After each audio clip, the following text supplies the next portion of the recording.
Angelic Chaos RE-BOOT, the hottest new title for Yuzusoft romance visual novels. It's got everything: cute girls, fluffy romance, and passionate lovemaking. And to think it all started with a guy getting ED. You can't really blame him though, not after an angel was sent down from the heavens to restrain him for being the reincarnation of the demon lord. Really, there's a lot that happens in here, but despite all the ridiculous situations, I can say that this is my favorite Yuzusoft romance visual novel to date. Many thanks to Nekonyan for my review copy of Angelic Chaos RE-BOOT, the ultimate edging visual novel, where curing ED and making romantic love go hand in hand. Now, being the reincarnation of the demon lord is kinda big, and Riku is living the time of his life, especially if his inherited powers are bagging an angel, a princess, her servant, a Gyaru, his sister, and his older teacher. But I wouldn't call it all sunshine and rainbows if problems come knocking on his door one after another. That said, while dealing with otherworldly uninvited visitors is one thing, the limp cock does more mental damage. Riku Tanikaze's ordeal with his dick being broke as a result of the angel restraining his demon powers is a very ridiculous setup. It's played up to various degrees of absurdities and internal male agony. Now, if Angelic Chaos RE-BOOT was really serious and ambitious, they could have explored how Riku's ED could cause relationship and self-worth issues. But I mean, this is a Yuzusoft title full of cute, wholesome, fun rom-com. I'm not expecting any super deep moments here. And then they dropped the most compassionate pillow talk scenes I've seen in a while, and I'm like, hold up, maybe they're cooking with this one. Kaguya, real name Kakuya Shitoria, is the royal princess from another world, arriving in pursuit of the reincarnated demon lord. Cheerful, kind, polite, she's quite the comforting girl to Riku, and her route is very sweet. Almost makes me forget all of the backbreaking breeding in her route. The girl was just that devoted, full of seductive teasing ASMR and boob squishes. Very loud and proud about it too. Those quote-unquote training visits are her showing that dedication, and while she may not be carrying a baby right now, she sure is carrying that plot on her back. She's here to fill in all the lore world-building details, all to help out her man. Kaguya's pretty damn awesome and capable, while still having that air of mischievousness. It's unreal how much of a flirt she is, like goddamn. But at the core of her mischievous antics, you can see that Kaguya really cares for him. This ED problem, while sounds silly at a glance, is a real hang-up for him. Not just Kaguya, but every girl in here has their own personalized way of helping Riku, and I like that. It just boosts that level of intense consideration that flows nicely into passionate intimacy, to where coming inside is the only right option, much to the disdain and vocal complaints of the one closest to them, even though she's exactly the same. Orie is the dedicated servant to her royal princess, loyal as her bodyguard, even offering up her body in desperate times too. To be quite honest, Orie is kind of annoying. Yes, I can understand the initial hostility towards anyone with an interest in her beloved princess, but she really stuck to being a disagreeable stick in the mud at times. Clearly, she must have had the foresight to see the future headache that would have awaited her in Kaguya's route, given how open her employer is about her love affairs. All the times Orie attempted to cockblock me got me irritated. So how is it that the harshest side character ended up having the absolute cutest expressions in the game? Orie's route is super gosh darn sweet, and she's so adorable, being very passionate in her love too. The girl goddamn went for it. That relationship building between her and Riku was just so fun and cute. What's really interesting is that the Orie route has none of that fantasy otherworld tomfoolery. It is straight up a pure love romance story, which also equally holds its own. Man, like, I placed absolutely no stocks in Orie, but the girl goddamn rose to the occasion. Now, as much as Angelic Chaos RE-BOOT is affectionately romantic, it is also passionately spicy too. Most Yuzusoft titles back-end their H scenes after the couple gets together, but this title was a surprise. I for sure didn't expect to run into H scenes in the common routes. Really, among the legendary Yuzusoft heroines in the dryness squad, between the 0.01mm condom sucker Natsume, unlimited semen technique Nanami, and the vampiric Russian legend Elena, Mikuni, the enchanted one, is the strongest one around. I mean, who would fall for this? This is so obviously a trap,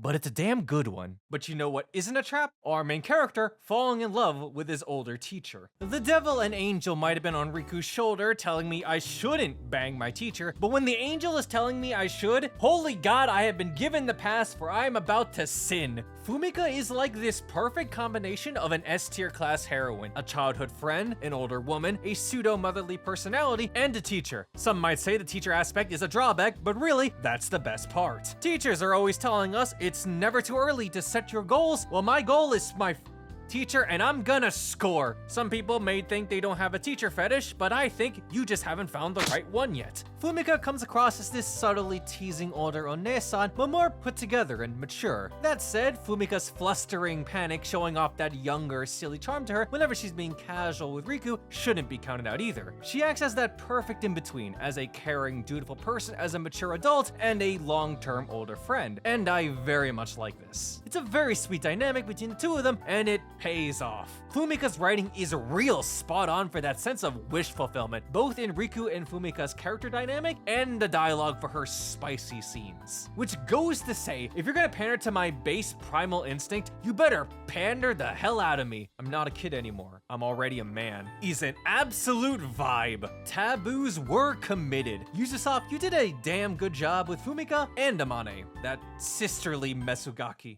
Amane is one cheeky little sister. She fits all the qualities of a gremlin sibling. A lively girl, teasing her big bro for being such a lame ass, and yet still expecting him to fulfill all of her needs. Very much a brat, but that's expected with the territory as the blood-related Imoto. And yet, you could say that all of their bickering is a clear sign of their bond and actual fondness for each other. The same vibe as, I can make fun of my bro all I want, but you go after his life and I'll end yours. Quite the loving relationship. I actually think too loving. Kaguya might have a secret breeding kink, Kurumi may be the biggest closet pervert I've seen, but Amane is just straight up the loudest. It wouldn't be a Yuzusoft visual novel without a heroine rubbing one out. Amane's route plays it straight for a little sister route for visual novel standards, almost being very average as a result, but Amane absolutely nails her role. Little sister lovers are going to adore her, and she inherited both the voice and the killer look from Natsume and Cafe Stella, so it's no surprise that fans of both are going to see her as their new Yuzu heroine goddess. I think what I like the most about Amane and her route is that she unexpectedly fulfilled that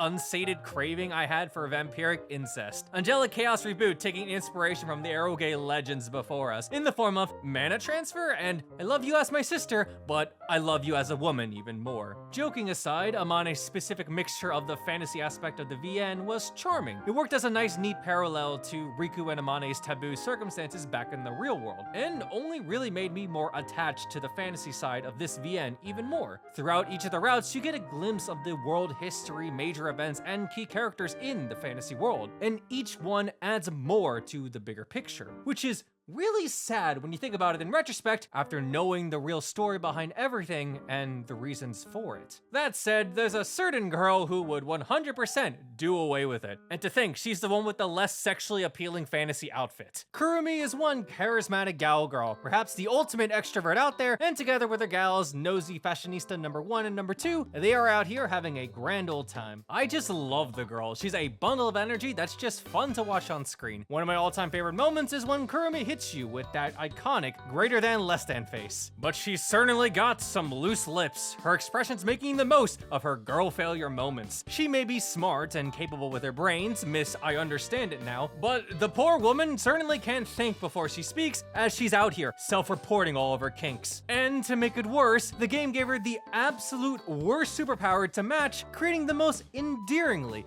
pathetic scenes out there. It's no wonder that she wants to resolve these fantasy transmigration hijinks, but that's not the only reason. You might not realize it at first glance, but the whole transmigration past life ordeals does raise up some genuine issues. It makes you question how much of your feelings and identity are truly your own, and how much of that is carried over from a past you don't remember, especially when it comes to romance, and that's important to Kurumi. Does Kurumi really like Riku, or are her feelings just lingering remnants from their past lives? Kurumi and Riku are like in a weird situationship. How do you exactly describe a relationship between a boy and a girl who are kind of friends, but in their past lives were basically work spouses? A very interesting situation, one where the both of them will have to slowly take their time to really feel out their relationship. It's why Kurumi's route is one of my 2 favorites in the whole VN. Their relationship is one that slowly matures and develops throughout the course of the story, and by the end, it turns into a definitive, wholesome relationship where the two have fully thought through their emotions and their kinks. Noah is our poster girl heroine for Angelic Chaos RE-BOOT, the angel sent down from the heavens to fulfill her holy duty. Party, party.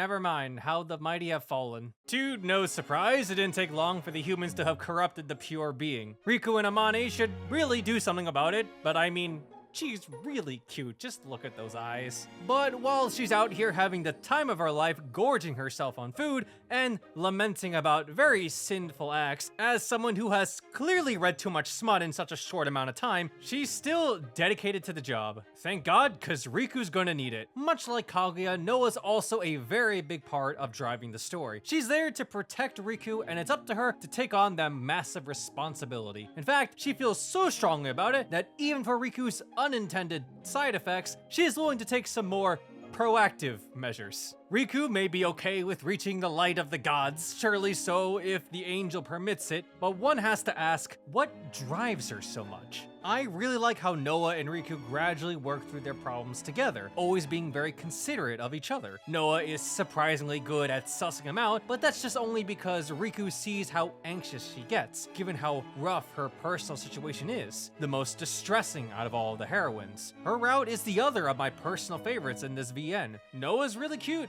but I also found her story super meaningful too. This may have all started from her arriving and accidentally giving Riku ED problems, but there's some serious heart in here, showing that transformation from a damn that sucks dude to actual genuine caring feelings. And that's for all of the heroines. And hell, maybe his ED problems isn't all too bad after all, because it's through all of these ridiculous and sometimes perilous situations that Riku gathers the grit needed to be the man he needs to be, where sometimes you just need to aura farm as the Demon Lord in order to protect the girl you love. And I have to say, that's pretty hype and romantic as hell. Now, if you're interested in another Yuzusoft visual novel, you might want to check out this video over here or this one for a general recommendation. I would like to thank everyone on Patreon for supporting me in covering visual novels. You guys are fantastic, and if you'd like to be a part of that effort, please consider subscribing. And finally, Kurumi Best Girl. You might even call her the Throat Goat.